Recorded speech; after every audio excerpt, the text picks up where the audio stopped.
Kia ora, nau mai anō ki tēnei hōtaka, whakakapakapa I te manua, ko Hunting Aotearoa. Hei tēnei wiki I rungi I Hunting Aotearoa, ka rahina tātou e taku hoa Ngawai, rawa ko tana pāpā waihana amu ki Arowhana I te rohe o Mangatu. He whakaho mauri te mahi whakangau puaka nei, ka whai wā I hoki mātou ki te whaiwhaitia.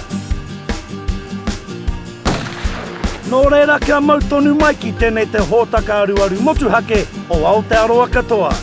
Hoa ke tātou ki te aruaru.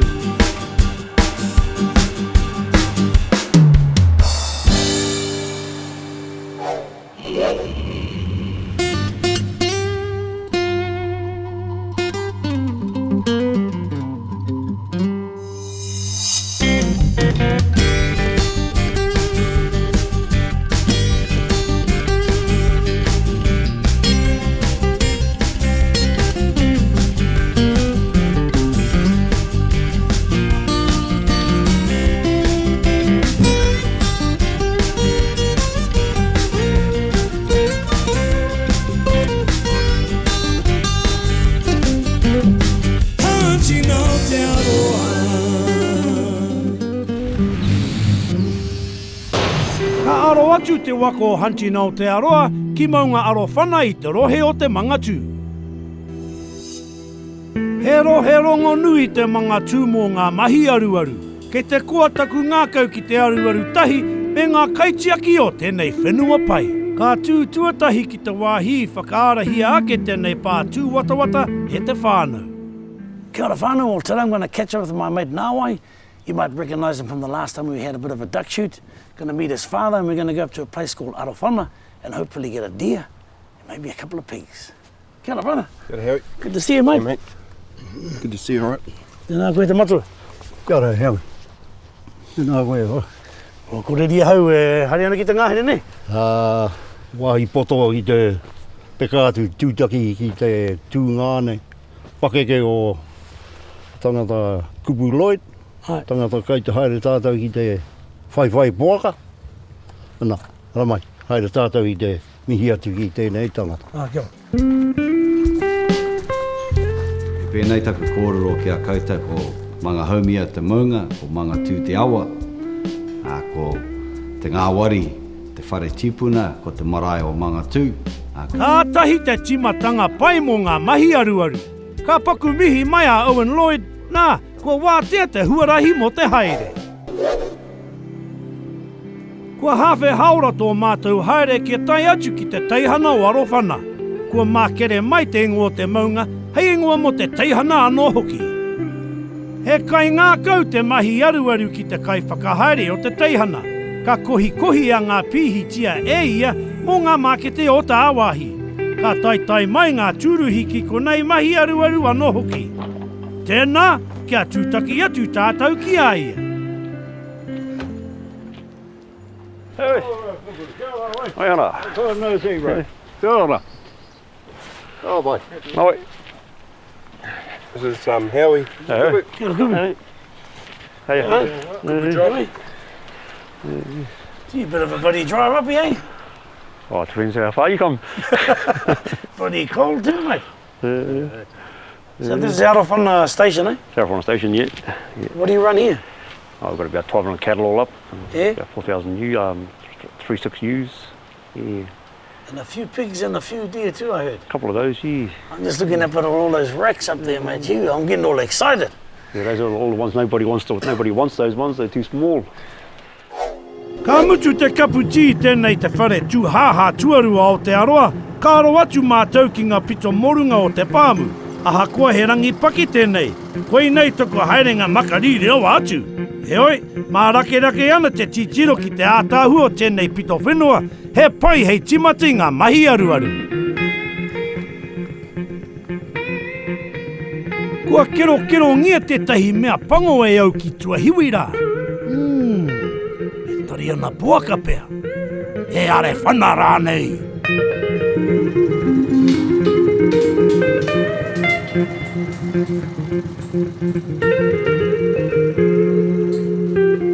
Well, we've just stopped for our first time on our hunt, and I've Bit of a pig hunt and the dogs have jumped. You got it?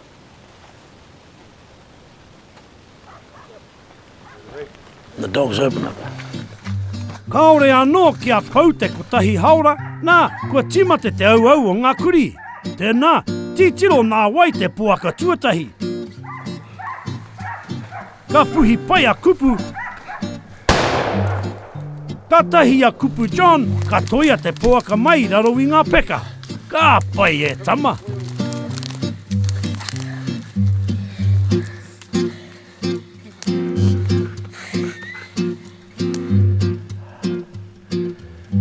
I find that's what you get for being last to the pig. You miss out on all the action. Bloody nice little lead, eh, mate? Yeah, good one, eh? Yeah, nice and fat. Is that the original cook, is it? Yeah, that was one of the Reggies, but it's only half grown. Yeah, they get a lot bigger than that. Yeah. They taste a bit better than the old Duroc crosses, eh? I guarantee you they'll be different. Yeah? I think you must have known the shortcuts to this thing, because you were the last to leave the quad, if I remember rightly.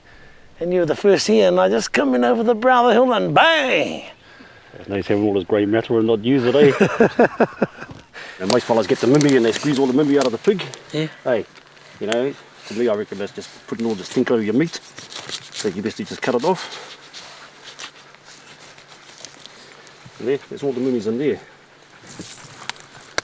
You know, that's where it is, there's nowhere else. That's one way to piss off a pig. Yeah, I'll piss on someone's roof. Heoi, he mohiotanga pai e nā.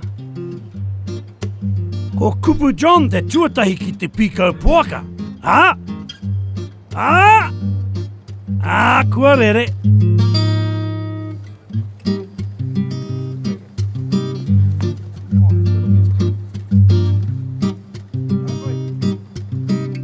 Ka whai tatau hei awhina atu ki a ia. Ka rau e tēnei taitama. O tira ko te puaka tuatahi tērā mo tēnei rā. A, kei te moata tonu te haora. Tai hoa, he aha tēnei.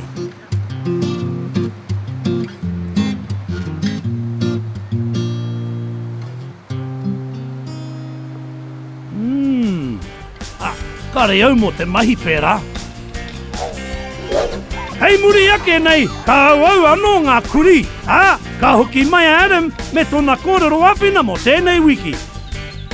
Tēnā, he aha tēnei. Kua tangi anō ngā kuri. Au, e te whakangau poaka.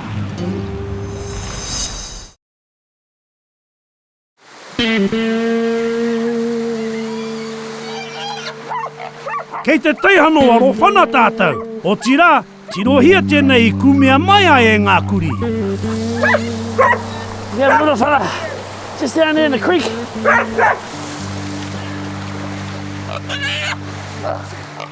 He punua noiho, engari, he pai hei wero hanga mā Kupu John. He pai kia hau te kite I ngā tamaiti pēnei I a te tama nei e mahi kai ana.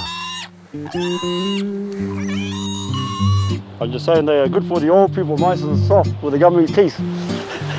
Come on, boy. You even beat me to the pig. Hey, jeez, I'm having a bad day today. There it is, whānau. It's not about catching trophy pigs. All about putting kai on the old table. Hey, Kup. Awake, kua tū ohorere mātou. Kua hawhe haora tō mātou roa e mahi huarahi ana. Engari, kei te pai. Bit of a landslip here. The boy's just going to make a timbery track so we can get up on the other side. Me tiaki I ngā kraua, ka tika.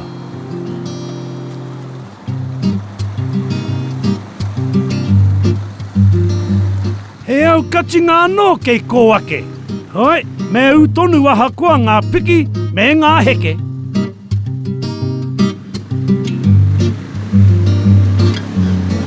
Head off the brake, my Aotearoa nono, a bit too heavy. Ah, ko te wā whakatāi nai nei. Good to be back in the hills, eh, Matu? Yeah, mate. Yeah.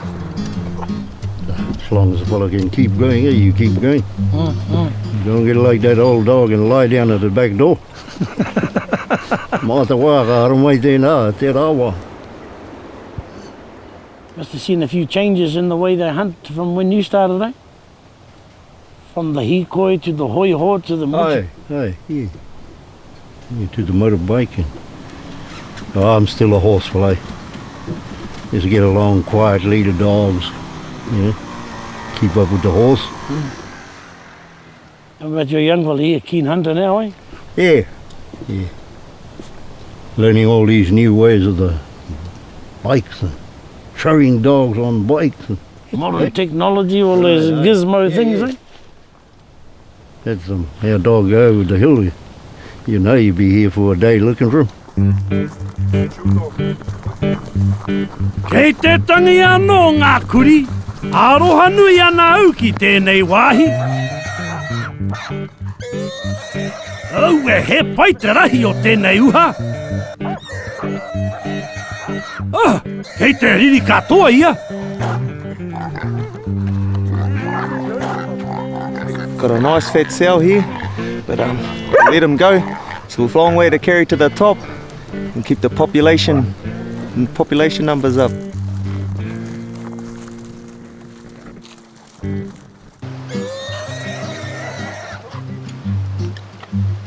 Ki te teihano Arowhana, kei te wero puaka tari ana mātou I Ngawai e ngā kuri ki tērā taha o te awa. Kaore anō mātou ki a patu I te makariri, mene katoa mātou I te patu ngā puaka anō. Well, whānau, we finally got the boar we've been after. Give the boys a bit of a run around. What I mean by the boys, well, I've got kaumātua status here, so I was sitting at the top of the motorbikes and the young brothers over here to do the hard yards. Is that right, brother? Yeah, she was a hard slogger, right, Howie? Caught it up the top there and it broke out to the creek here. Brendan got a pig early on and let it go. That's what he reckoned the reward is now. It broke right out here, so. But anyway, bro, the main thing is I got here in time for the stick. What about the carry? The carry! That's about a 20-yard carry over there to that motorbike. I'll carry this one. So that's the old original Captain Cook, hey, Coop? Yeah, I think so, yeah. And you tell me about the different colours, you only get 3 different colours ones here. Yeah, just more straight back like that. The ones with the white spot yesterday with the white socks and the black and white. They don't get very big though. Nah, a good pig here, 120 is a good average pig. But sweet, eh? Oh yeah. So they told me. So what's on the agenda now? I might head back and have a cup of tea, I think, eh? Yeah, after you fellas, yeah. He uwhi wera, he kaputi, he hākari anō kei te haere. Ko te wā, kia puta I te kino o tēnei makariri. Auwe, kai hea taku mineral bath. Hei muri I te whakatairanga, ki te teihana o Arowhana anō mātou e whaiwhaiti ana. Ko te hea hei puhinga māku.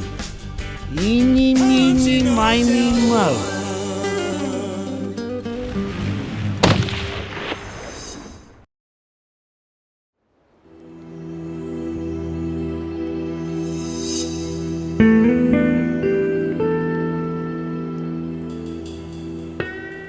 Whānau, this morning we're going to go out and try and bowl us off a bit of venison for the table, Coop? Yeah, no, we'll do that. Yeah. The old buddy chief up there got a bit of snow on him, eh? Yeah, no, it's cool there. What's the name of that moment? Arowhana. Yeah, it's about 1,470 metres. How many? 1,470. Should be high up, eh? Getting up there, yeah. So anyway, these deer around here, I hope they're not up there. I might end up with hair like yours. Yeah. Well, they reckon because snow don't settle on a low hill, eh? Is that right? Yeah. Oh, I might as well get and shoot us a deer. Okay, yeah. Oh, Ko tētahi tikanga pūmau o Aotearoa, ko te mātāmuri hei whakatūwhera I ngā kēchi. Kau e maharahara e tama, kua tūtuki kē I a mātou tērā kaupapa.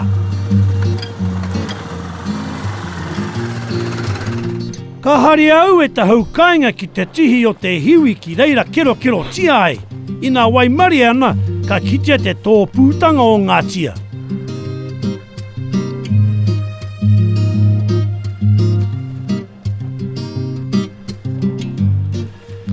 the sign around there, Kupu? Yeah. When we used to go over that mob, there'd be bound to be someone on the other side of that hill, like. Yeah? Up with that snow as again. Touch wood. I'm right behind you. I got it. Kua rongo ke au I taua kōrero paki, kei kōtata nei, e hara, ki te orite katoa ngā pūrari kai aruaru o Aotearoa. Ka pau te arua miniti, nā, kua tai ki te tihi. Ai, e whakai ana au he wāhi pai tēnei hei kiro tia. He tari ana nui te tūmanako. Kua kite e tahi tari ana e kupu. 240 just down here.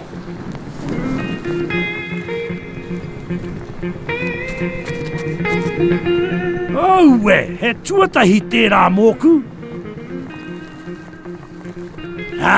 Kei atama te kapua te wā, hei kimi wāhi pai mo te pupuhi. Kei te pai noiho tēnei tumu rākau.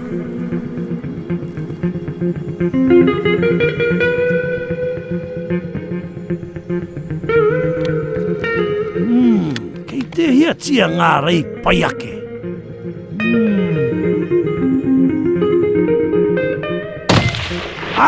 Kua tukia! Give him another one, eh? Give him another one, yeah. Anywhere between the eye, Howie. Kia rite ki tāu e tono ai matua. Tau kuri e! Ka mate te are whana I tērā tū momo puhinga. Kaore au mo te pakiwaha, engari, te pai hoki o tērā mahi pupuhi. I said to him, mate, you shoot a stag, I'll carry it out. And he shot the furthest one away. Way down the gully. Mind you, we got the rest of the day, I suppose. Kaua e maharahara Ngawai. Ma te taitama mā Kupu John hei kawe atu. Can hear Ngawai behind us getting sucked up for the big carry. Ladies before gentlemen, Howie. He punua tari ana pai tonu tērā. Ko te mea nui tēnei wā. Ko te miiti. How's that, Howie? Shit, nice bloody rack, eh? It's small, but they won't. 2. 14.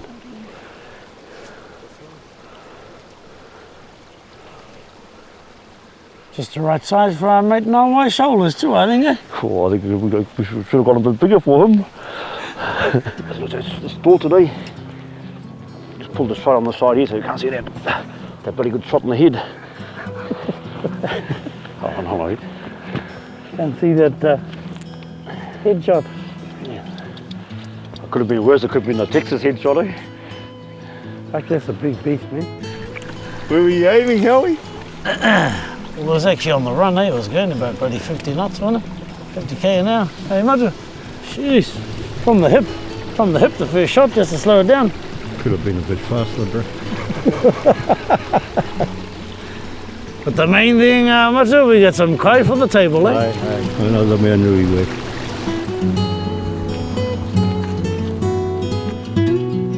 How old do you reckon that one is, Kup? Give you a 2-year-old, eh? Is that all? That's about old, yeah. Bloody big beast for a 2-year-old, eh? Yeah.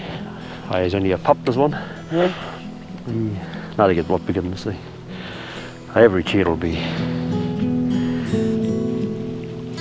I understand you allow clients to come in too, eh? Yeah, more the merrier. Yeah. What do you charge them for a head? A Is big it by stag. point or something? No, a big stag we just got a flat price on the big stags, about $2,000 for a big stag. Shit, that's pretty good, mate. Stag like this here, about 1,200 sort of thing. You know. But if you keep it to one's price, well, there's no hidden costs. Everybody knows where they are then. Yeah. E Arowhana au ki taku hoa Ngawai. Ko ia I tuatahi ai au ki te kauetia mō ngā kilomita e rua. Okay. All right, bro? Yep. Ring the chopper now. I don't think you fucking even stand up now. It's too heavy, boy.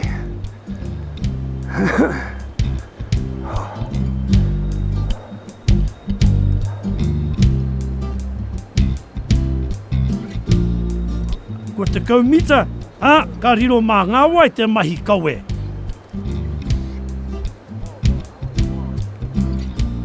Aue, tiro.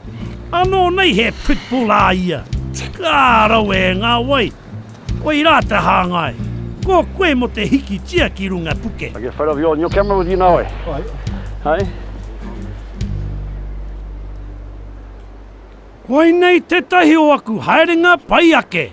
I roto i ngā rā e toru kua hipa, kua mau ia mātou ngā poake e toru, me te tariana tia kotahi. Kua rahi tērā, hei whāngai I tō ake hapu. There you have it, whānau. A couple of days hard work. Kai for the table. Hey, good. Yeah, no, that's pretty neat. The best part about it, I got to hang out with the whānau from Arowhana. Hey? Thank you, Matua. Thank you for bringing us here, mate. Thank you, Ngawai. Thank you, mate. Next time we come back, you'll be a bit bigger and you'll be able to carry the stag bag on your shoulders, eh? What do you reckon? Get up. But anyway, Kupu, what do you reckon? What do you reckon about hunting in general, mate? No, it's good, eh? You know, you get a lot of fun, a lot of laughs. Yeah? You know, go with the family, whānau, you know, friends. Beats bloody rugby. Why is that? Well, when you can be free for the game, you got to give the ball back, the jerseys back. You know, at least with the stuff here, I can eat it. You know. Take it home. And take it home, but other flies only take home bruises. Thank you, Kupu. Thank you very much, mate. And thank you for inviting us back and hope we come back one day soon. And there you have it, whānau. That's Hunting Aotearoa for another week. Kia ora. I can't wait to get back to my mineral bath, man. Bloody freezy, isn't it? Jeez. He te maharape a koutou ki tēnei tangata. Ko rā paera black. Kei te pupuhi manu tahi mātou ko rā paera, ko tana tama Ben ki te pārua o Ruatoki. He puhinga pai kei te haere.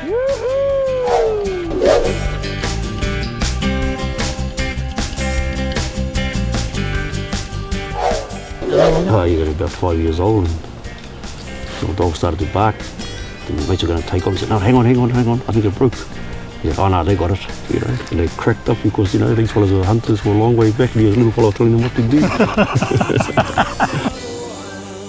Good luck, man. No pressure. Take your time. Breathe.